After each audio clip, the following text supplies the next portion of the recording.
Hello, this is Andrew from Team Javelin coming at you with a random late night discussion or early morning, depending on where you are in the country.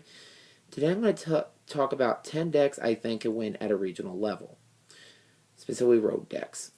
Road decks are those decks that you hear about just randomly getting a top here and there, but honestly, I'm more excited to hear about decks that top faced rogue than the same decks I see over and over again. So without further ado, here are 10 decks that, in the current format, I think compete and you can try to get your invite with at a regional. For my first deck on this list, I have Pendulum. Now, unlike the OCG, we still have 3 Chronograph Sorcerers, 3 Harmonizing Magicians, and we still have 1 Electromite. And for the most part, things like Vortex, Norito, most of those cards are still untouched. While the deck will take a lot more skill to pilot, I agree, I still think that the ability to make a 2-3 negate board is still stupid.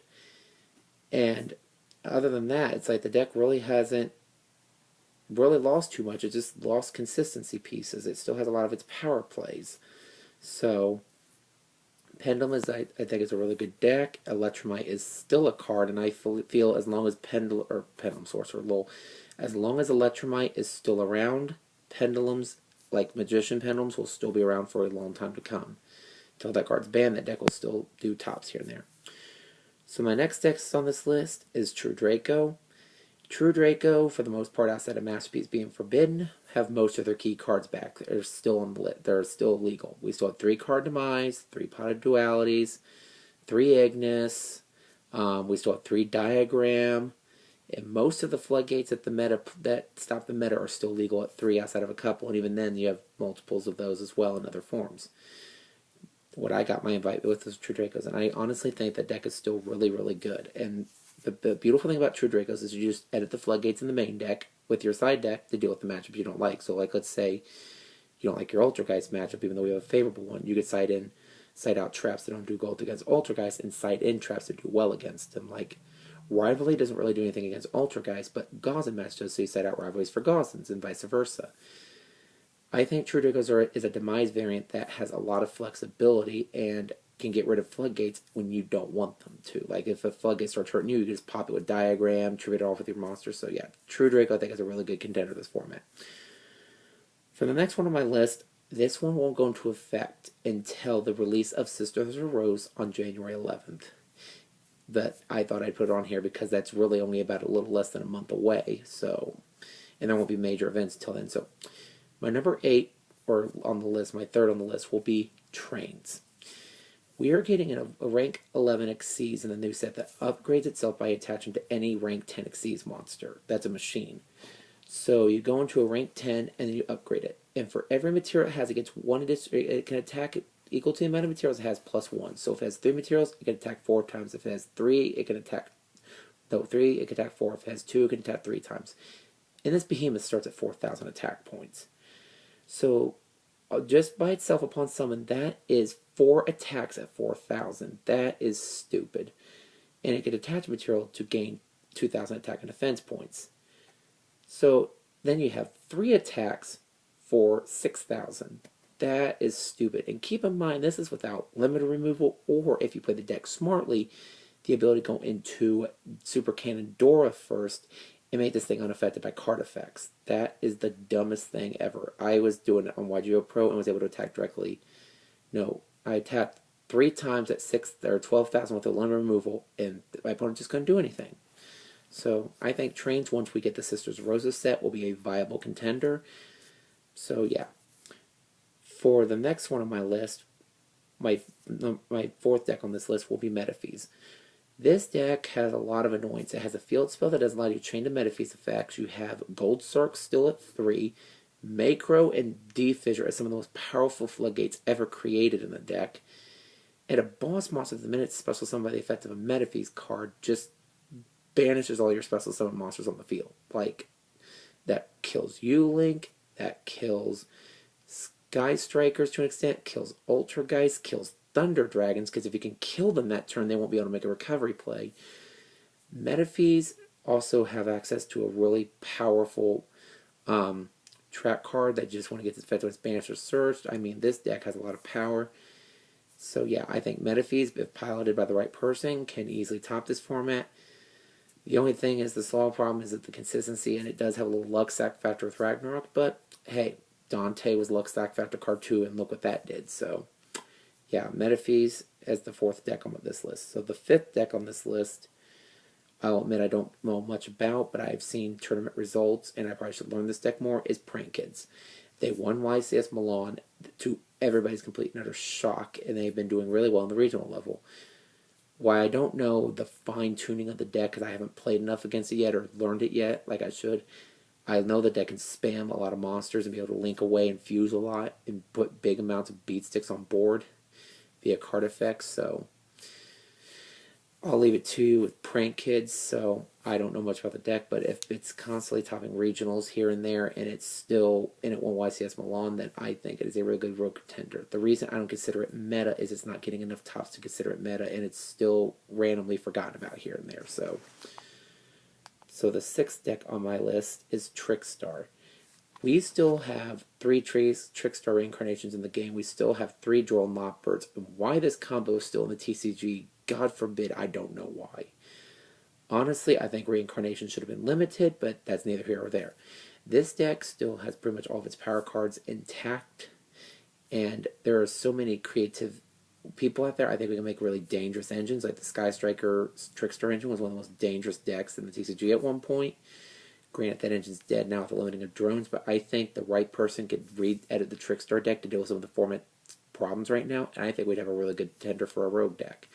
Reincarnation is still a really powerful card against a lot of decks. My next one on this list, my 7th deck on this list, is Cyber Dragons. Yet again, another deck that gets a boon from limiter removal. Cyber Dragons can OTK, and it is probably the best. I'll quote another YouTuber. I'm not saying they're the best, and like shout outs to them, but quote on Mecha Capital G is quote unquote the best going second deck of the current format, and he's not wrong. The ability to spam out monsters like Cyber End Dragons at 8,000, summon infinities, have limited removals and OTKs for days, on top of the fact that your deck can naturally break U-Link, naturally break machine-heavy decks like ABC or Cosmos, which are becoming very popular now, by just summoning a single Cyber Dragon is stupid. I think that Cyber Dragons are highly underestimated. They have stolen a lot of regional tops, and I think they will continue to do so as long as limit removal in that deck is untouched. So yeah. So for my 8th deck on this list, sorry I'm so used to doing top videos, is ABC. With the ASL core back at 3 when it was unfairly punished at 1 earlier, I think ABC is still a very good contender for this format. You still have 3 ABC Busters, you still have 3 Union Hangers, and like I said, 2 limit removal in that deck is just even more stupid. The ability to summon 2 ABC Busters turn 1 is stupid, and a lot of decks won't be able to deal with that. Like Widow Anchor, okay, chain to banish the Widow Anchor so you don't multi-roll it later. And then I can chain out after that the ability to summon 3 monsters. So I think this deck is really good against a lot of the decks out there. I think its only really bad matchup is Thunder Dragons because you really can't, because Colossus just destroys that deck if you go second. So, but I think ABCs are still a really good contender for this format. For my 9th deck on this list, we have Cosmo with its Dark Destroyer back at 3. Dark Destroyer back at 3 gives the deck something it didn't have before, an actual boss monster that it needed. People said, well, Eclipser and all this. The problem with those cards is they didn't float as effectively. You only had one 3,000 beater that floated. And the fact that Dark Plant can't be summoned off a pilot didn't help either. I honestly think that with Dark Destroyer back at 3 now, I think is a very viable rogue deck because it kills 2 matchups in the meta. It destroys the Sky Striker matchup because they have no way to deal with a 3,000 untargetable. And same with Ultra guys. Neither of them can just deal with a 3,000 beat stick that can't be targeted. You can't Meloseek, Widow Anchor, Citiquest. In fact, the only way Sky Strikers have over it is jamming waves, and they go all that effort to kill it just to, Forerunner, and you're back at square one anyways. And most Sky Striker players don't even play jamming waves. They say it's a trash card. So, 2 of the biggest meta decks of the format, Cosmos have a really good matchup against. Now, obviously, this deck would probably need more E-Tails to make it more consistent, but We have 3 Elusive Dart. It's something the deck didn't have before. So, yeah, this deck I think is still very powerful and can still do a lot. So, and yet again, if you want to attack it, limited removal's back. Not that this deck needs it, so I wouldn't, but you could if you wanted to. And for the last deck I suggest that's good this format are Dino variants. Shaddoll's, Pure, Trains, whatever version you think of. Cyber, BA, Danger, or not Cyber, BA, Cyber, Dino, BA, Dino, like whatever you want to play. Dinosaurs still have one of the most powerful ones. You still have 3 Fossil Digs, 3 Soul-Eating Oviraptors. You still have 3 Baby Cerosaurus. And your boss monster in Pill and UCT and Double Evolution Pill are still unlimited in the TCG. Means that this deck can go, this engine can go in a lot of decks. I think UCT is one of the best boss monsters in the main deck ever printed. In my opinion, just barely beating out Dark Arm Dragon. The only reason that I don't think it would beat out Judgment Dragon is the fact that it booms the whole field. But the thing is with UCT, I think it's one of the best main deck boss monsters ever printed. And the fact that this deck, literally, for the Dino deck itself, is only missing 2 Miscellaneousaurus is nothing.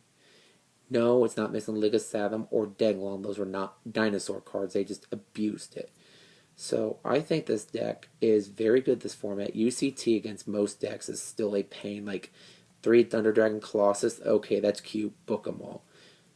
Okay, 3 Cosmo Dart Destroyers. That's cute. Book them all. Like this. That boss monster is insanely powerful, and it gives the deck a very good win condition.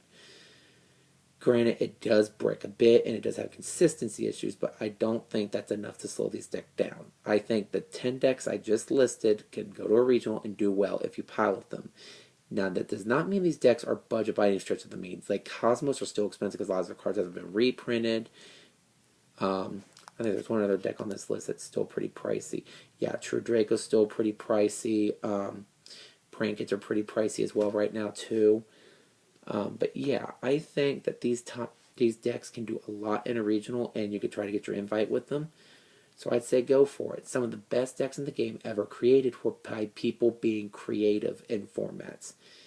Fun fact here for a lot of you newer players, Teledad was actually created by a player. This was not a deck that was sponsored or endorsed by Konami. It was one of the most creative decks ever built. So, yeah, I'm all for creativity. We hope to see you guys, Team John, us as Team John, see you at the Louisville Regional on January 5th. And we hope to also see you in YCS Atlanta in March. With that, I really have nothing much else to say tonight, guys. I will talk to you guys later. And you guys have a good evening. Out.